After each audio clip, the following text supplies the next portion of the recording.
Welcome to the Land Cave, where we're living as nerds. I'm Patrick, joined by Owen. Jingle bell, jingle bell, jingle bell rock. That's right. Jingle bell time. Sorry.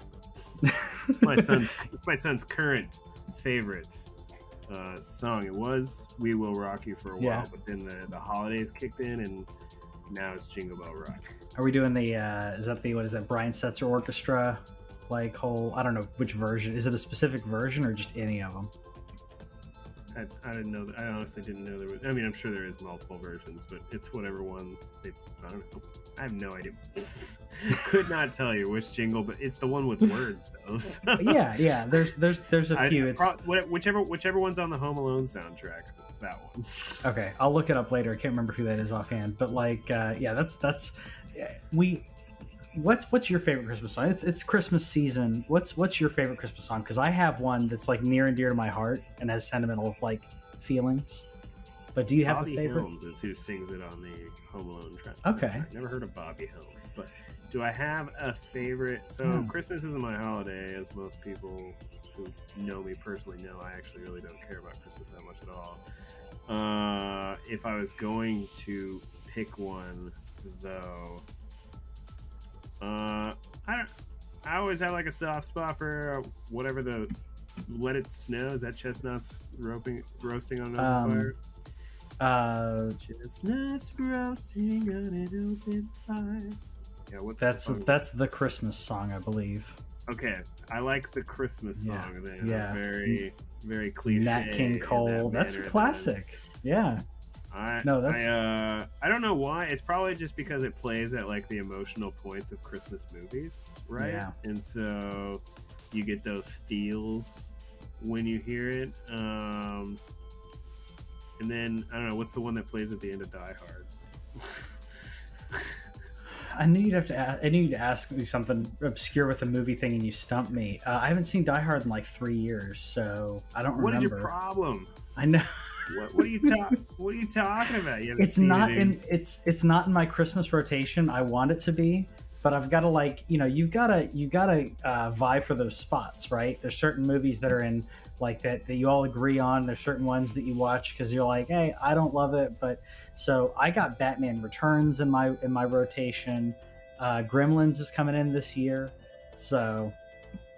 Are you comparing bad movies to an amazing movie? Like I like that movie. Gremlins? I like Batman Returns. I mean, I don't know if it really holds up. I think the first one holds up. The second one, not so much. Let It Snow is at the end of Die Hard. Okay.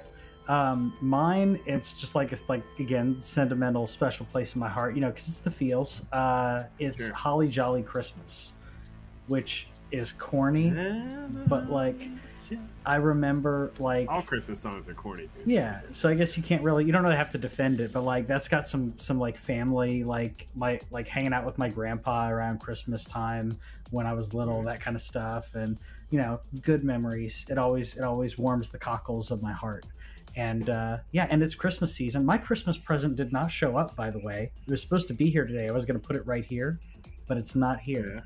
Yeah, and it was. I got a Christmas present. I bought myself. Did you do a treat yourself Christmas? I did. I ordered a Swoled, and I'm just waiting. It was supposed to be here, but so I treat myself. It kept. I've got notifications going on, and it kept popping up. Oh, you're just gonna show me yours just to like rub it in? No, I don't have my Swoled. I do not have my Swoled in the room. Okay. Here's the one of the treat myself items is the Halo Infinite Steelbook that it was supposed to be a pre-order bonus, but Best Buy had some handy, so I managed to snag one, even though it's available on Game Pass, ladies and gentlemen. But you don't own it on Game Pass, so I don't own it, and this is a game worth owning.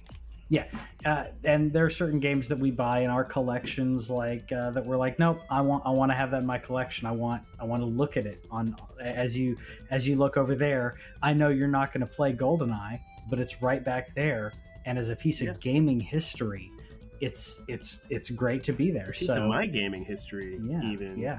The majority, there's a couple games up there that I have no real connection to, but I can say almost everything in View Yeah. is something that I have some sort of connection with, but also it's just a thing. I've talked about how there might be a time where I let Game Pass lapse, and I'll roll right into it. I'm playing the Halo campaign right now this week with what little time I have. I have not had a lot of time with it. I'm a little sad about that, but I've probably put let's say like 3 or 4 hours into the campaign. I'm into the open world section.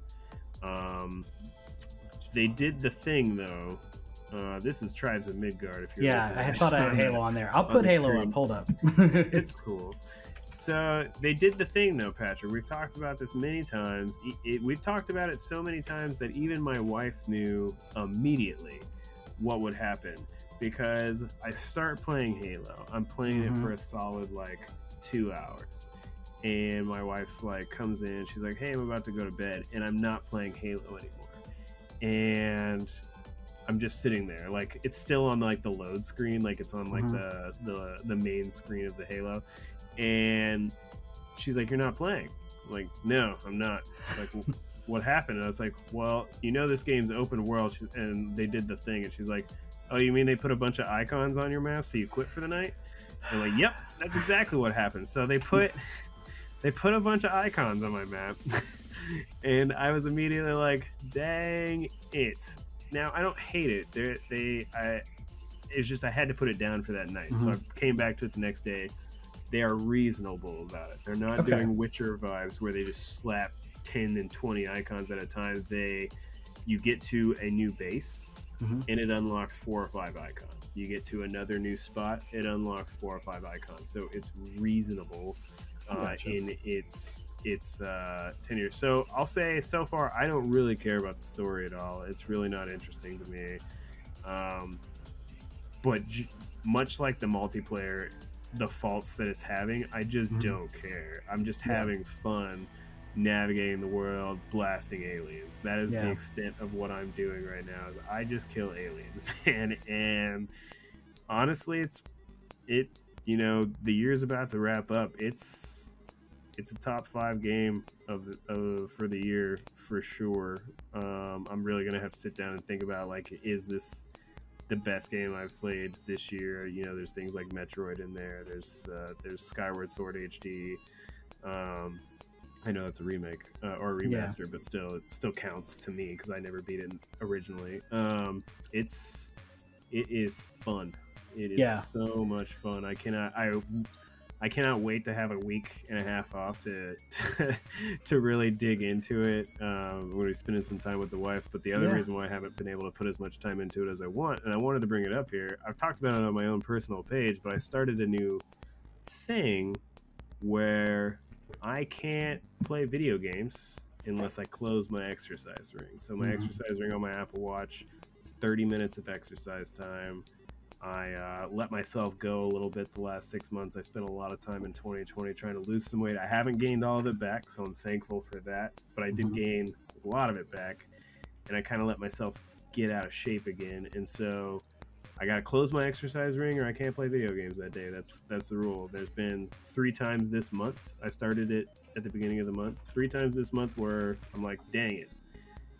Can't sit down and play. That doesn't mean that I necessarily went and worked out or anything, because some days you just need to take a break from working out. You can't do it, but that meant I couldn't play a game, so I'm trying to stick to that discipline. That's commendable. You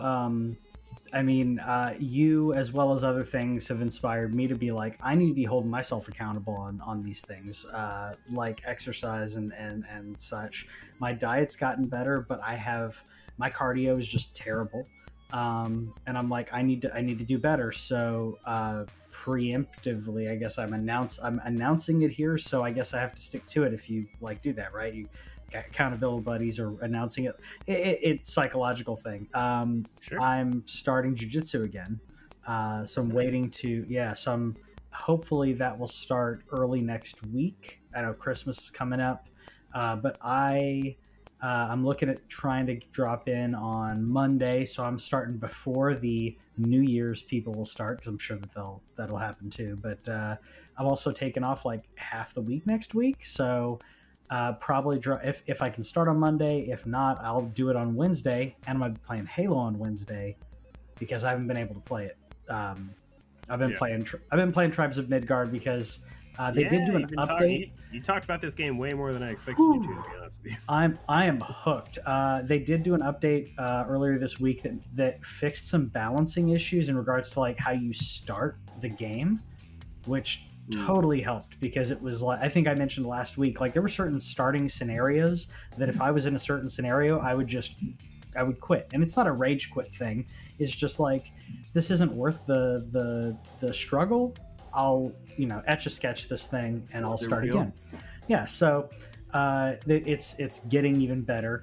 And there are certain modes that you can save.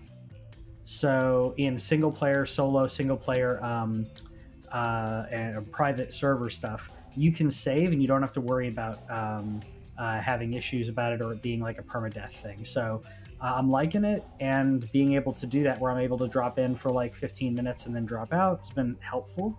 But Halo next week, and I'm looking forward to it. Some good old Halo. I think you're gonna like it. I do. Yeah. I'll say playing It Takes Two with the wife. Yeah. We discovered, I don't know, maybe we get along a little bit better now. Maybe I was like, maybe we should play some more co-op games. And it's like she immediately was like, we're not playing Overcooked again. I was like, that's fair. Nope. That's fair. No more Overcooked. Cool. But it's made me want to. We still haven't beat It Takes Two. It's been we've both been working like a ton, and then she knew that I wanted to play some Halo time, so she let it's one of those things where she recognizes like that I'm itching, so she's not pushing the finishing It Takes Two, which is still a great game and also one of my favorite games of the year. But I'm looking more on that couch co-op thing, and I was like, I kind of wish that you could play Halo with me. Like I was like, we would drop it down to the easiest setting, and she's like, rude. It's true, but rude. Just to have fun. No, I mean, yeah, I do the same thing with Whitney. Like, she wants to have fun. She wants to play and have fun and be challenged, but she doesn't like. Tribes would not work for her. Gears worked for her if I was playing with her and we're not doing any horde mode stuff. Like, she would, it's not her thing, and that's fine. This game, certain games aren't for everybody, but Halo, giving that accessibility to be able to drop the difficulty down and be able to enjoy the campaign is cool. They haven't said when that's coming though, right? When the co-op? Yeah, it's next year. Next year, yeah. What I do want to, I noticed one thing, so no spoilers really, everybody knows it's open world-ish at this point, but so there's these bases that you get as you kind of progress, and you get one right away, and you totally notice the co-op feature because you take the base and it's literally just like a ramp into this square area, and there's 4 boxes that you can load up the weapons that you've unlocked from playing the campaign. Literally 4 boxes right there. You're just like, yep, there's co-op, it's there, just figure it out, guys. And they have split screen multiplayer, bro. You can play multiplayer Halo Infinite right now, split screen on TV, which is insane to me, by the way. That is cool. Just running on a Series X to do that, because I played with a husband and wife duo who he hooked his wife on multiplayer. That's not going to happen with mine. She refused. But I was like, how are you playing? They're like, split screen on the Series X. I'm like, what? That's so cool. They have that figured out, but not the campaign. So no, we don't know. I don't think exactly when Forge is coming, and I don't think we know when the campaign. Yeah, campaign, because I know campaign co-op's coming, but I haven't seen confirmation of campaign co-op split screen. But unless I missed it, I would be upset at this point if they couldn't do it. If they could do the multiplayer split screen and you don't figure out the open world. I understand the open world's a lot bigger, and it's not an arena shoot. Like, it's not an arena that you're in, but still, I would think you have to figure it out. That's probably why it's delayed. The open world, dude, screams of just those little instances where it was development hell. Like, I'm still having, again, a ton of fun, but you can just see that there's some things that aren't thought out. There was a moment, I could talk about Halo for the rest of the show, really, but there was a moment where they put something on my map to unlock. I dropped a marker on it. I go to that marker, and it tells me that my marker is 1,000 meters up on this tower. So I spend 20 minutes trying to climb this tower with my grappling hook and trying to figure out my way around it. Guess what? Item's not up there. It's down on the ground. I had to look up a video, but because there was a roof above my item, it stuck the marker on the roof. That's little things like that where you're like, what happens? And somebody was like, I know the exact thing you're talking about, and I literally thought I was the coolest person alive climbing that tower, and then it's not up there and you feel like a complete dummy for wasting your time because there is nothing up there. Yeah. To me, that's bad conveyance, and I know that like I know people will talk about like, you know, okay, and I could go on a rant about this, but like games back in my day, games would be released and the game was done, and like maybe you fix some bugs, unless you're Bethesda, but like maybe you fix some bugs, but the game is completed. Now it's like last year we had tons of games that came out like half baked, and then they were like, oh, we're gonna patch and fix it. Now we're getting games that are releasing, or this year we had games releasing where it's like, okay, we're releasing like half the game or 3/4 of the game, and the other stuff's coming out later. And, you know, obviously 10 years ago that wouldn't even be possible to do something like that. But I feel like it's objectively, they're trying to rush to hit dates for Christmas, for investors, whatever it is. They want to release it in a certain window, and then they'll just support it. And some games are tanking because of that. Some games aren't, but like certain games are. What was it? They were talking about a multiplayer game recently that released earlier this year, and it wasn't that great at the start. So then most people, or they had a bunch of people who basically exited, and like it's getting better, but it doesn't matter because you've missed it. You've missed the opportunity. So. I don't know about the back. I don't know. It's been a long time at this point since we've gotten games that don't have those patches and stuff. I think there's certain games like Halo. Like it runs perfectly fine. There's nothing broken about it, and they've managed to release it in a non-broken state. There's just things that still need fixing, if that makes sense. Like, you know, I'm not glitching out or anything like that, but things like that marker where they were like, they didn't put the marker in the right spot. They literally did some kind of, again, I don't know anything about programming, but they did some kind of thing where like your marker drops just on top of the sky, and so it hit the tower is where it hit.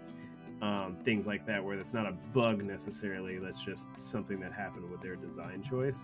I don't know when the last time a game dropped where I was like, this, other than Nintendo. I'll say Nintendo doesn't patch their games very often because they don't need to. Because they do their best, you know, in their quality control, they do their best to release the game as is, and they're really not going to spend a ton of time fixing it. Yeah. I just feel like that the idea of there's a day one patch that fixes stuff like has bred complacency within the industry. I'll put it that way. But let's talk about some news. It was a light news week. Let's talk about some news. Put an ad on the front page. Cash money for a picture of Spider-Man.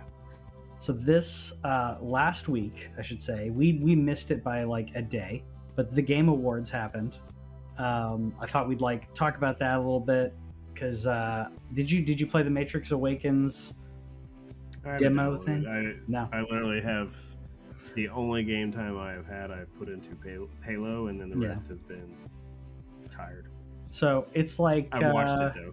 Okay, so if you watched this thing.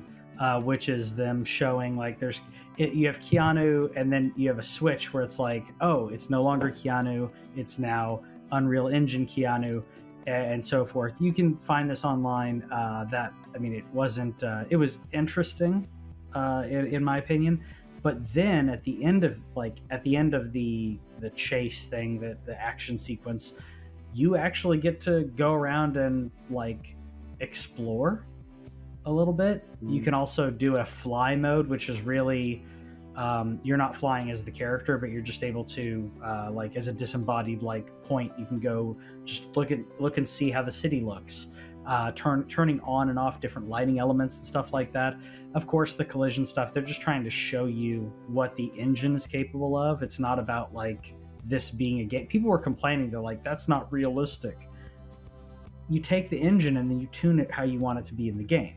So this is the kind of the fly I'll say mode. what they were able to accomplish in terms of like how good the buildings look and how good a lot of the details are, where they really like, they have this like thing where you can turn the pixels on and off and kind of like show what some of it is. There's obviously like, this is a tip of the iceberg thing. I was pretty impressed with it.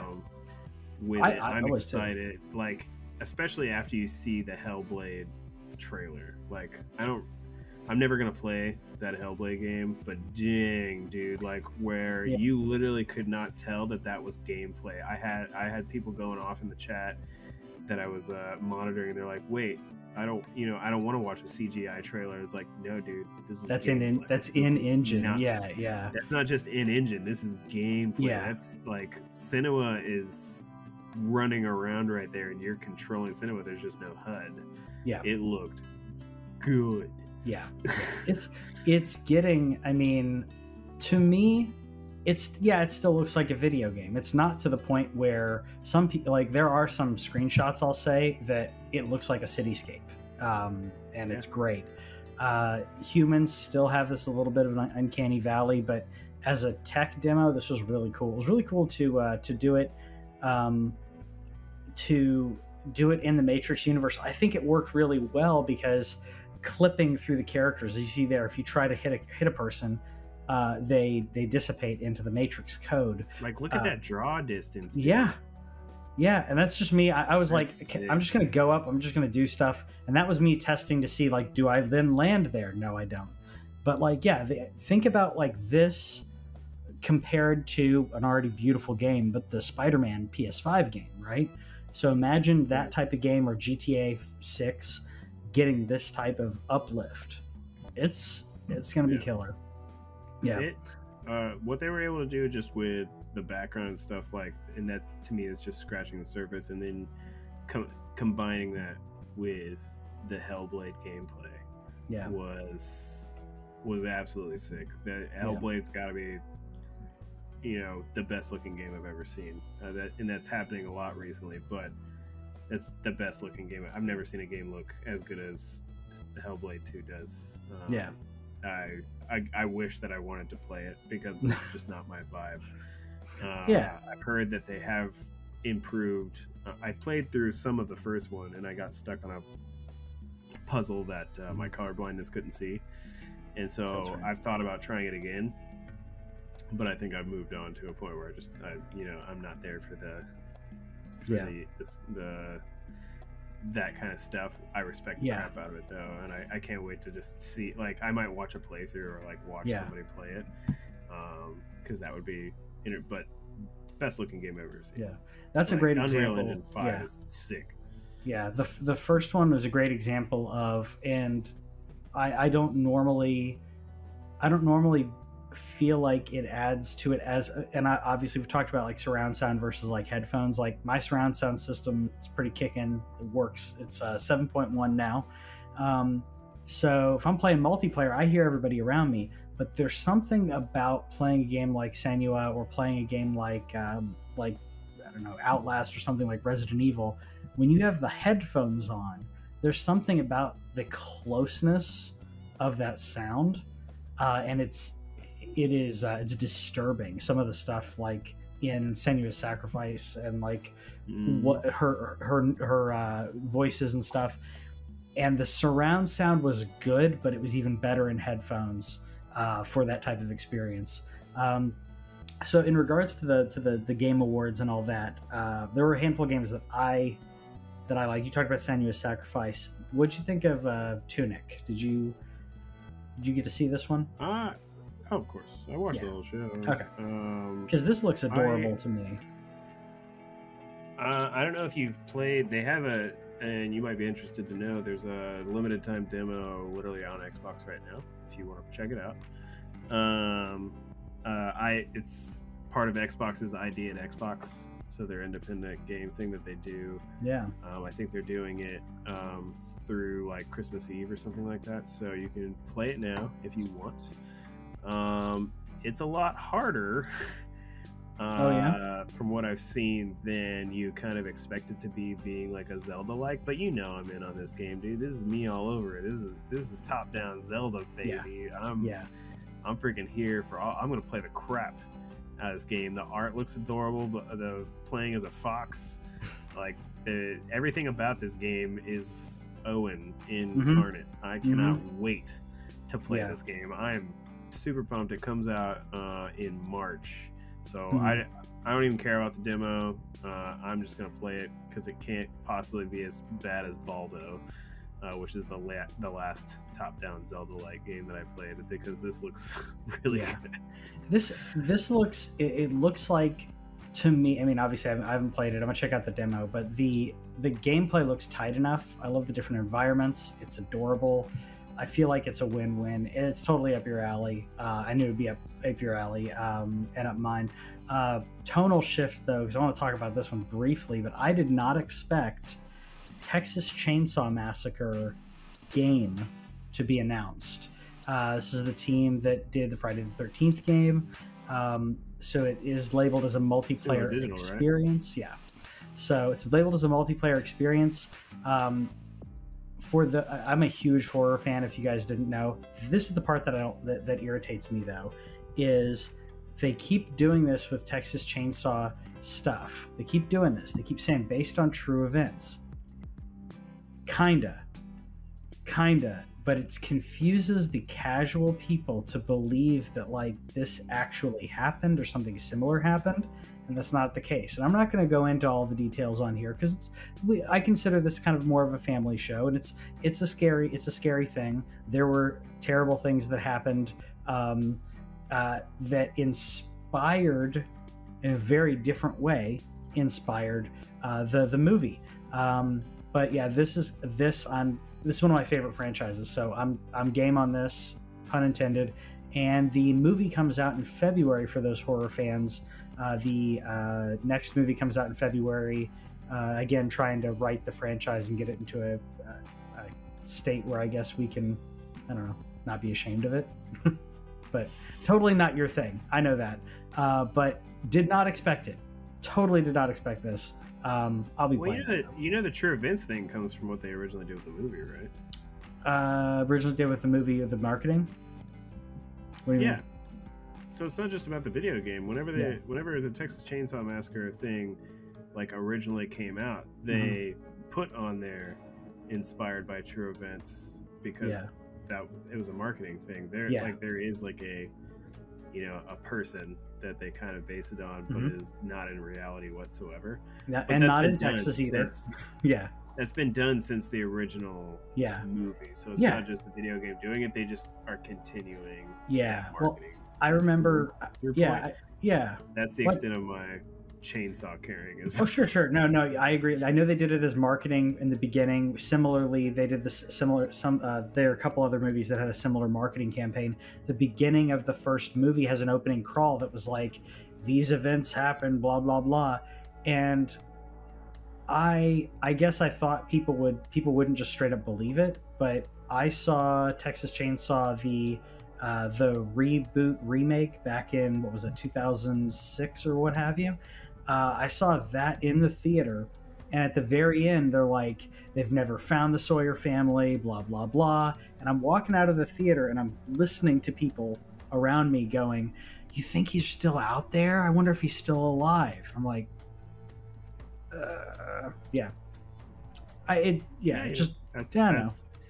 That's what tells you that people got into it. It's true. They got into it. I guess I can't be mad about that. And that means that it worked. I guess that's true. Now, tonal shift to something. What? Go ahead. I was gonna say, you know what I get into, dude? What's that? You know what? I get into Star Wars. You get into Star Wars? I do. Like Star Wars? Star Wars? Ted, the only people in the universe who haven't seen Star Wars are the characters in Star Wars. And that's because they lived them, Ted. That's because they lived the Star Wars. It's true. They did live the Star Wars right here. Dude, this was the game of the show for me. I don't care.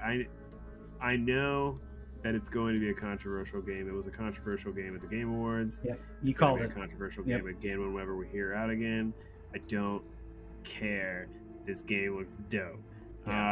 It made me download a High Republic game from my library because I haven't learned anything about the High Republic yet. So if you didn't know, Star Wars Eclipse is about High Republic. It is made by a very controversial developer, Quantic Dream. And it's kind of controversial because of one person, the founder of Quantic Dream. We're talking about the people who did Detroit. We're talking about the people who did Heavy Rain. Heavy Rain, yeah. And Yansu Souls. They have said on their website that this is an action adventure game. Versus if you play Detroit and you've played Heavy Rain, it is much more walking simmy, very story branching, very choice driven, multiple endings, multiple outcomes. In a Star Wars game with multiple endings, multiple outcomes, and then the idea that they might do more action based elements so that you get to be Star Wars, dude, like, just in this game is years away. I don't care. Inject it into me. I want this game so bad. Immediately I was like, this is the dopest. Who cares? I'm hoping, I mean, to me, I'm trying to set the bar not too high. I don't think the combat is going to be that of a what's wrong with you? The Jedi Fallen Order. Like, I don't think it's going to be that. That game had such great combat. I feel like this game is going to be a little bit more into the story, which I'm fine with because of the development team. So I'm setting my bar in regards to combat a little bit lower. I'm feeling similar to if you play KOTOR, right? KOTOR's system and combat and all that, like it's RPG. It's, you know, it's not bad, but it's not as satisfying as Fallen Order. So I'm setting that bar to a reasonable level, and I'm setting my story bar to a reasonable level. I don't know if we're going to get the multiple ending aspect, like the branch. I hope we get some branching, because that's what this company is known for. The devs are known for. The description that they said, it is more of an action-packed adventure compared to their past narrative-driven games, but that's not to say that there won't be heavy narrative elements in Eclipse. Yep. Because they confirm that there will be choices throughout the new game that affect how the story unfolds. Okay. I want it all, but they have also said, a reporter has said it's 3 to 4 years away. So we're probably not going to see this game again for a while, but I don't care. That's okay. I'll wait for it. That gives me plenty of time to like read these books and see how much I care about the High Republic. But seeing a young Yoda in here, dude, like, dude, I want it all. Dude, what if this game is like a Star Wars Mass Effect, right? In regards to like your different choices that you get to make, like I'm for it. Don't do that. By then, maybe I'll have actually played the Mass Effect Legendary Collection. I actually have that on my backlog list for next year, which my 12 for 12 completely fell off the map as soon as Halo multiplayer came out. But this was it. It was bad that they showed this early because everything else is kind of let down for me. Yep. But in a way, I'm fine with it because I'm just glad to see that there's another Star Wars game out there. We know Fallen Order 2 is in development. We know that KOTOR Remake is in development. That what these things say to me, these are all different developers making these Star Wars games. I'm once again happy about Star Wars video games and like the direction that they're going. I'm glad that Disney didn't just leave it to EA, even though again Fallen Order came out and that was great. Battlefront 2 is now a great game. Star Wars, baby, let's go. And you know, not to say that we're stuck on Star Wars specifically. We also got some love for Star Trek because we got a Star Trek game coming out as well from the old devs at Telltale, as Telltale's no longer with us, but I'm very happy about that. I think that Star Trek lends itself to that type of story. Star Trek doesn't have to be as action oriented as Star Wars is. Star Wars is you know, it's a fantasy. It's an action fantasy. Star Trek is more about the people. It's about the cultures. It's about there's some action, sure, but it's more about the story. It's more about discovery and all that. I'm happy about it. It doesn't look that great in regards to the visuals, but I'm hopeful that if it does well, that means we're gonna get more of it. And it's supposed to come out. It's supposed to come out in spring. Okay. I will absolutely be buying it. I own not every Telltale game. I don't own the poker game, and I don't own I think Back to the Future, but I own everything after Telltale Walking Dead, and I have played through every single one of them, except I never finished Game of Thrones because it was so boring. Yeah, and I liked the Game of Thrones series, and I didn't. Yeah, it was terrible. The game was bad. The art was phoned in and everything, but you know, I'm a Trekkie. I still need to watch the new seasons of Picard and Discovery. No, I watched Picard. I haven't watched the latest season of Discovery, but I just got a free thing for Paramount, so I do have it queued up. I just haven't started it yet. Yeah. But you know, we all know from previous talks, I'm a big Deep Space Nine fan, big Voyager fan. That's my youth and everything. Yeah. So as soon as they said you'll get a Telltale style Star Trek game, I'm here. Like, let's do it. I will pre-order this game, play it as soon as it comes out, give it to me, and I'm glad that those devs have found a new home, formed their own thing. Hopefully it works out better for them. Hopefully they don't overextend themselves on licenses like Telltale did to where they go broke. So let's start with one license and kind of go from there, hopefully. Yeah, I mean, and this is also a studio, in my opinion, that if you have spring. Yeah. If you have an intriguing enough, and I say studio because it's not the same studio, but the makers and the people behind Telltale doing this, I feel like there's a chance that if it's, I mean, hopefully it's good. Star Trek has a bad reputation of bad games. If it's good, and maybe we even get some people who aren't necessarily Star Trek fans out there, but maybe they like the Telltale games, they like that aspect. Maybe we could get a little, maybe we could see more, similar to what they did with Walking Dead, where it's like, okay, let's do another season and another season, more Star Trek, because I'd be happy about that. And it follows. Let's see. They have I love a good FAQ. It follows immediately following the Star Trek: The Next Generation films. All right. Okay. I'm here. Yeah. I mean, it's that's okay. And no, it will not be episodic. The whole story will be available on release. Okay. Good. Also, a failure on Telltale's part. So, yeah. Those are my two biggest things. Anything else that we want to talk about? I know that you highlighted a couple. There was one where I was like, "Oh, that looks cool." I got a couple. I know that you had a couple of other excitements. Yeah, Wonder Woman. I didn't expect this, but true. Yeah, Wonder Woman, and this is coming. I should have written down the devs. This is the devs that did Shadow of Mordor, and they are doing the Nemesis system, baby. So immediately I'm like, so we're gonna get really good combat, a Wonder Woman game with really good combat, more than likely open world with a really good story. I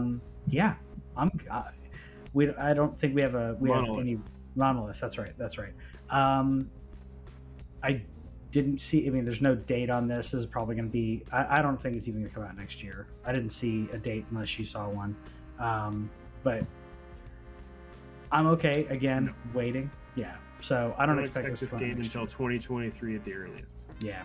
At the earliest. I'm just excited that the Nemesis system didn't die. That's honestly the biggest thing for me. Anybody who played Shadow of Mordor, honestly, I'm not a huge LOTR fan anymore. I enjoyed my time with it, and then I've just kind of left that world behind in the 2000s. Mm-hmm. That's just kind of how it goes. But the Nemesis system in Shadow of Mordor was so much fun to play around with and do it. I eventually, instead of doing missions, I just went and took out every single chief to where I owned all the chiefs. So instead of taking out like little minions, I took out all the chiefs and made them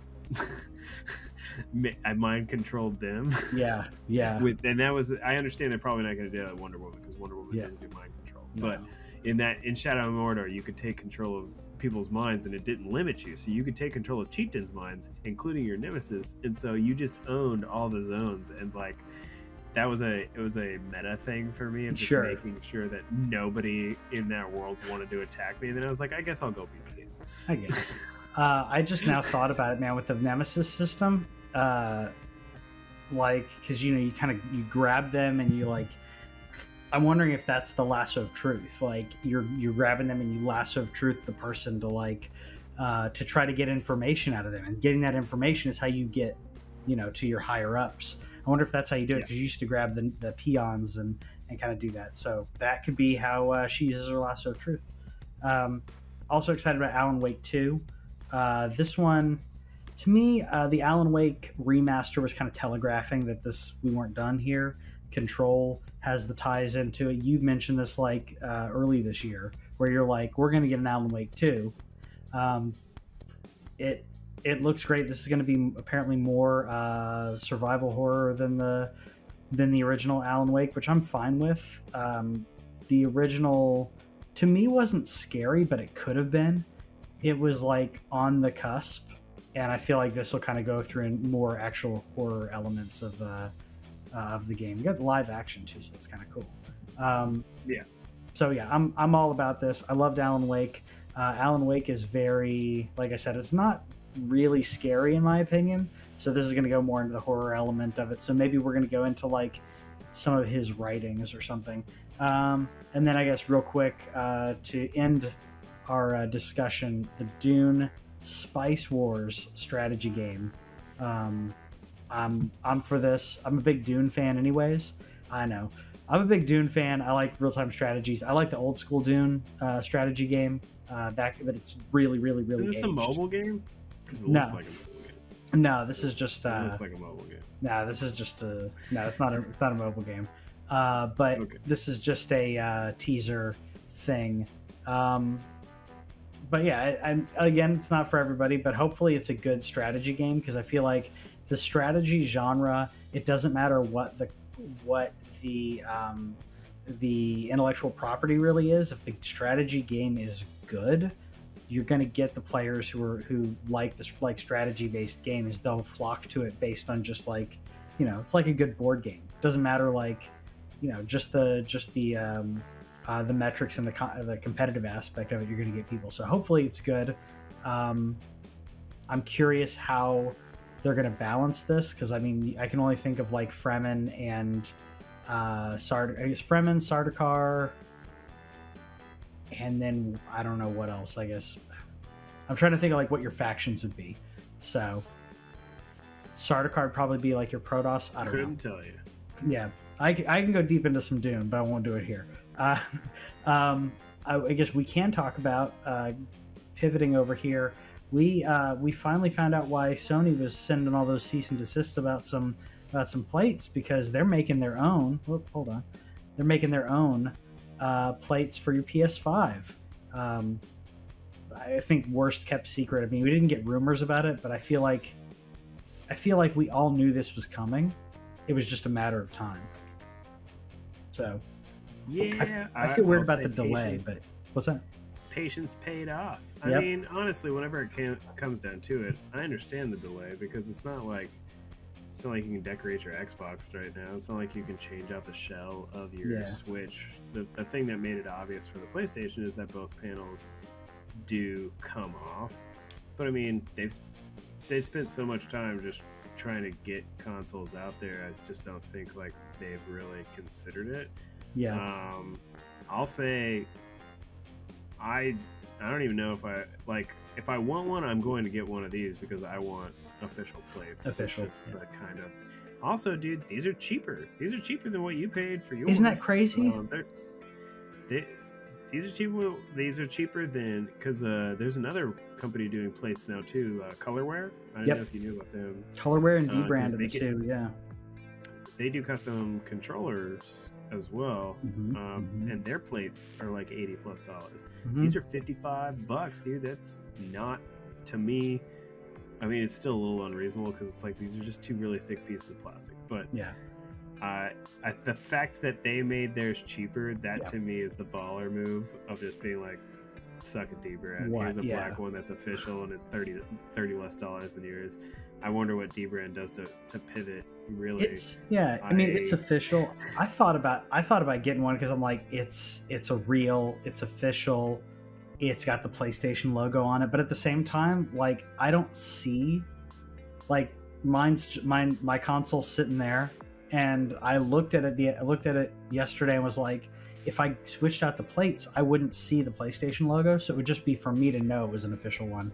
I do like that they have matching controllers, though, so if you have, say, that nice teal or whatever color that is, pink, purple, red.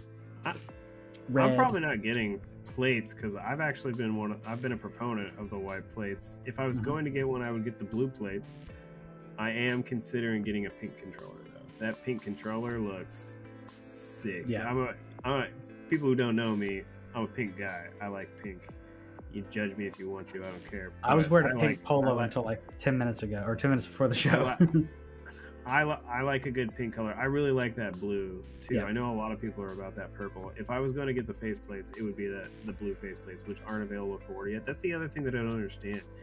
Like, these are basically like 3D printed plates. Like, basically, why are they not all available at once? So right now you can only get, I believe, black. Yeah. And don't quote me on this, the red. I think that's right. The red or the purple. I think it's the black and the red. Yeah. You can get all the controllers right now. Yeah. Or pre-order. They come out in January, but you can pre-order all these. And I want a pink controller. I wouldn't mind a blue controller. I only need two though, because that's all I'm ever going to use. There's just no way that I can really justify it otherwise. Yeah. But I already have two white. Yeah. Probably. Yeah. I already got two white though. Yeah. I wish that you could get black plates and then get some kind of blue, like the PlayStation 2 blue, like a centerpiece to put a strip just across the front of your console, because I would love to do the black, blue, blacks like that, just like you can see in the black controller here, like to get that blue light and then with the black thing, but black on black on black, like I'm not Dr. Disrespect. I don't need black on black. Yeah. Well, I know that there are third party, again, I know it's not official, but like there are third party like lights that you can put in there, so it changes the white yellow to a different color instead of being the white yellow. And there were a few places that are doing call it a wrap, call it a sticker, whatever you want to call it, for the centerpiece, if that's what you're talking about, like doing that blue. Like, you're not talking about the light, you're talking about the center of the center black piece. Yeah, I'm talking about the black center. I just don't want black on black on black. Like, you can I know that you have that, and I know that you like that, but I hate it. I don't want, at that point, because it's basically like black, like there's shiny black. Yeah, it's matte black on shiny black, or whatever you want. Glossy. It's matte black on mine. So on the D brand, they give you they call it wrap, but it's a sticker. They give you a sticker, and it turns that shiny black, that gloss black, to matte. So it's matte black, matte black, matte black. Because otherwise, it'd just kind of be, I don't know. It wouldn't have the right feel to it. So this one is all matte black. These, I haven't seen anything like that to say it accents or changes that. But I have seen people doing a similar wrap on the center. That's why if I was going to do it, I would do the blue on blue, because it would go blue, black, blue. Like, blue, black, blue. Yeah. I like a good blue, black contrast. I can see why purple would look really good too. Actually, pink would. Honestly, they picked a solid lineup of colors to go with a black interior console, other than black, because to me, again, just black on black is boring. That's cool. I know that's going to be the most popular color. It's I like it because it's matching. Like it's the aesthetic of what I've got. I got a black center channel speaker. I got two black consoles. Like it's the white isn't bad. What is it? The purple I like. It's kind of like the softness. That pink is really loud, but I love it. I think you're right. I can do the pink. I can do the pink controller. I can't do a pink console. That is a loud console. I've got a friend of mine though who like every one of her consoles though, she has like I think like 6 consoles like hooked up in her entertainment center, and every one of them has a pink like she decked out in pink, and I'm like, got a motif going. She does, and I'm like, because she's got like a GameCube, she's got her PS4 or what, like everything's pink, and I'm like, when she gets a PS5, that's what she's gonna get. Like at least she's got an official one, because I think the other ones are all third party. But yeah, finally coming out with those and beating the prices. So yeah, can't beat it. Can't beat it. Win-win. Yeah. So we got some I guess PlayStation is trying to patch the feels when it comes to some indie dev history on this, which I'm really feeling like I feel like they're playing catch up when it comes to Xbox, but they've essentially expressed they've expressed they're trying to repair the relationship with indie partners in regards to supporting them. We've talked about Xbox supporting like ID with Xbox and everything, and I feel like Sony used to be a place for this, and I feel like this is their way to reach out to the smaller devs, because I feel like they've ostracized it. Devs are going on Xbox or PC, which is basically the same thing, and to a lesser extent Switch. Switch has got a bunch of indie devs, so I think this is a good gesture. What do you think? Yeah, I mean, it came after somebody complained earlier this year. There was like a Twitter thread on it just talking about how hard it is, and some people chimed in and agreed with that. And so trying to get the game published.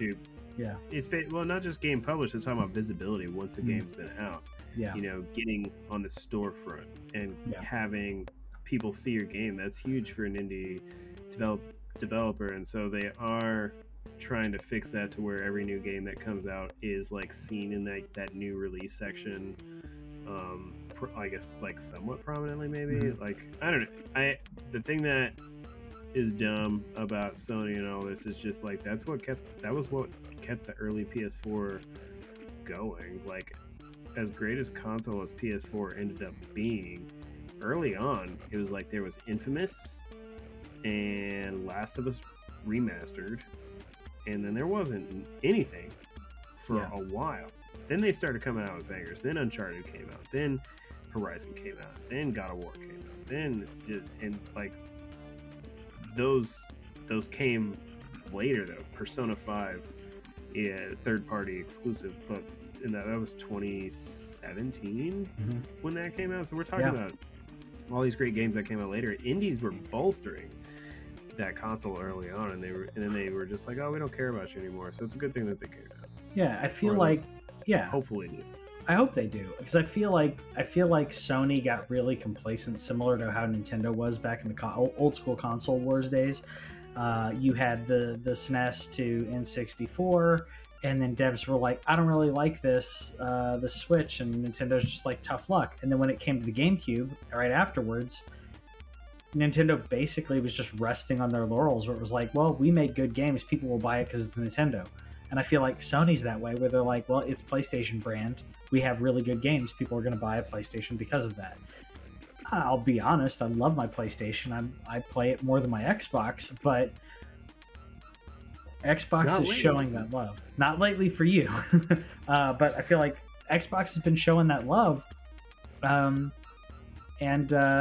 Yeah, I've seen a lot of devs who put games out on PlayStation, whether it's a good game or whether it's a trash game. I'm not even going to go into that, but like, the games are buried. I will agree. The games that get highlighted, like, you don't even have like a little showcase. Like, I'd love to have a little thing on the PlayStation menu. I'm thinking of like the PlayStation 5 store menu, where you go in there and they're like, okay, you got your sales, whatever. I'd love a little bit where it's like indie spotlights. Like, show me some good indies that are coming out. They used to have that. They used to have that, yeah.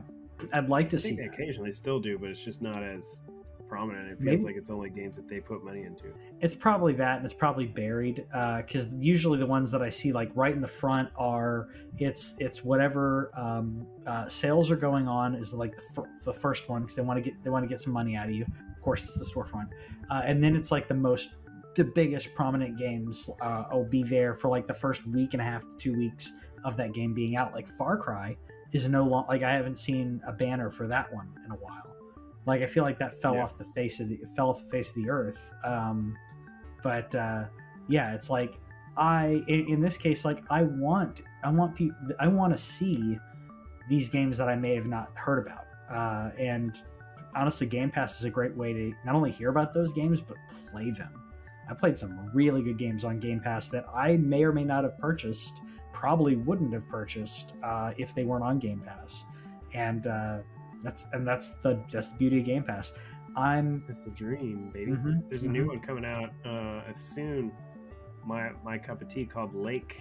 Apparently it's been out for a while, but it is another walking simulator. You drive around and deliver mail and learn about the story. And I'm like, yep, that's a cool game. And I'd never heard of it, and I wouldn't have heard of it except for the thing that Xbox does, where they put up a graphic every few weeks, and they're like, here's what's coming to Game Pass, here's what's leaving Game Pass, here's a game. I'm like, what's Lake?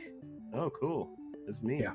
Like and it's literally just something like on their Twitter. It's like here's what's coming. Hopefully, if PlayStation is going to focus on PlayStation Now as much as we hope they do, hopefully that's a thing that starts for them as well.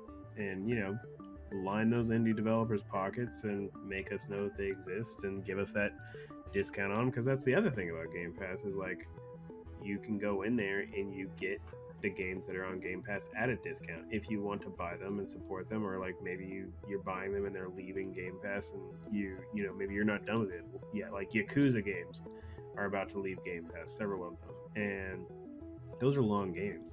You can get them a discount through Game Pass. They're already cheap anyway, but what is cheap but not make it cheaper? Make it cheaper. I got to play the other games. I played Yakuza Like a Dragon, and the combat wasn't for me. I didn't expect the combat to be so RPG like, and it and the amount of like very short combat bit and then a bunch of story that you have to sit through. The balance wasn't right. I've heard it gets better later on, but I may have to check out some of the other games. Action. Yeah, I'm probably have to check out. This is the only turn-based one. So okay, I'll check those out then. I'll see which ones appeal to me and then jump out at that. But yeah, I mean I'll end the show on. We did have a Nintendo Direct today that featured indies, because we're talking about indies. There were some stuff in there that I was like, okay, I'll put it on my list to see like how it does. But there's one game in particular that I immediately gravitated towards, and that is Locomotive, because the art style, the gameplay style, throwback PC Tim Schafer like Monkey Island stuff. I loved those games. You're on a locomotive, apparently solving a mystery. I don't know if it's a murder or what it is, but I'm 100% for this. It shows you playing as different characters, so I'm guessing similar to like Maniac Mansion or those, they have their own quirks and different pieces that they have to solve. But yeah, this is kind of, and shoot, I didn't even see it was Switch, Steam. I didn't see the other icons on there. Let me see if I can fast forward real quick. Did you see this one though? I didn't watch the indie thing. Again, I just really haven't had time to get to it. I know that it happened, and then as soon as it came out that it was an indie one, I just wasn't like not to down it. But no. Nintendo wasn't was one of those that like they barely showed up. They had a sizzle trailer at the Game Awards. That was really disappointing. But knowing that this game is being, I think, published by Chucklefish, means that there's something to definitely think about. Though Chucklefish made, we're talking like Stardew Valley, Wargroove, Eastward. Those are games that they presented, and so if they're publishing this game, that at least tells me that you can stand behind like the pixel art style of the game. They're experts at it, and so I'll check it out. I'll try and check out the indie showcase at some point, but from what I saw in the my discords, my people who just kind of talk about stuff, it really didn't seem that there was anything we once again didn't see. Silksong, and so the fact that Silksong still has not shown is just yeah. absolutely And ridiculous. I'm not saying it was terrible. I'm not trying to like to say anything bad, especially with indie devs. Like I want to give them the benefit of the doubt. It wasn't a complete stinker, but it was an indie showcase, so it's like because you have the lack of intellectual property when it comes to like understanding some of the studios you've probably never heard of, you may know who's publishing it, but you don't know the devs, so that puts you in a situation where you're like, okay, this may look okay, but like you said, like, am I going to feel comfortable about, like, should I care about this, or is it just gonna be another game? That's kind of how I felt about watching it. Nothing was really just sinking into me, but that game did. I'll probably look at some rundowns and reviews of what other people thought. Maybe someone else has a little bit of info that will cue me in to be like, oh no, there's a reason I should I should look forward to this game. But I think you summarized it well. Nintendo almost like basically ghosting the Game Awards, like just, I don't know, made me feel bad because I want Breath of the Wild 2. I don't know if they're waiting because I feel like that could be a March game, but that may be a little too soon. It's not. Yeah. I can Kirby hope though. So I can dream. That's true. They're not going to do that to Kirby. I was hoping too, but you never know. They don't care about Kirby. I mean, it's not like Samus where they just absolutely don't care about Samus. I say that after Metroid Dread comes out, but no, it's not. So we're probably gonna get a direct for like Kirby in like January. Yeah, and I don't know. Right now, I'm thinking that it's a summer or a fall game. I would, June, July, hopefully. But there's other signs that it doesn't come out until 2023. So I hope that's not the case, but we'll see. We will see. Let us know what you thought about the direct. Did you think the Game Awards show was a letdown? We know it's a marketing thing. We know it's a commercial, but it felt like a commercial. Let us know in the comments what you thought about that.